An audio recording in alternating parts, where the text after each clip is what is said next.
సుమారు 1500 సినిమాలలో నటించి తెలుగు చిత్రసీమకు మార్గదర్శకుడిగా నిలిచారు నాగయ్య. ఆయన నిస్వార్థ సేవను, కళారంగానికి చేసిన కృషిని గుర్తించిన కేంద్ర ప్రభుత్వం పద్మశ్రీ పురస్కారాన్ని ప్రకటించింది. ఆ ఏడాది తెలుగు ఇండస్ట్రీ నుంచి నాగయ్య ఒక్కరే ఈ గౌరవాన్ని అందుకున్నారు. సాధారణంగా ఇలాంటి గౌరవం లభించినప్పుడు ఎవరైనా గొప్పగా భావించి ప్రచారం చేసుకుంటారు. కాని నాగయ్య కేంద్రం ఫోన్ చేసి అవార్డు ప్రకటించిన విషయం ఎవ్వరికీ చెప్పలేదు. ఒకరోజు అకస్మాత్తుగా వాహినీ స్టూడియోకు 4 రోజులు సెలవు పెట్టారు. అప్పట్లో నటులందరూ స్టూడియోలకు జీతగాళ్లుగా పనిచేసేవారు.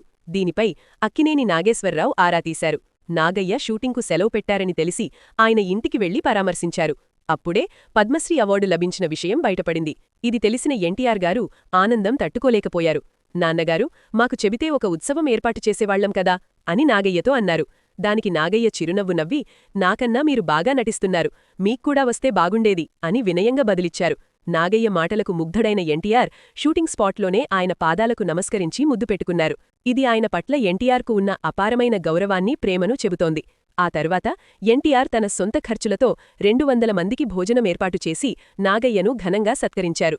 ఆ రోజుల్లో నాగయ్యను ఎన్టీఆర్ నాన్నగారు అని ఆప్యాయంగా పిలిచేవారు.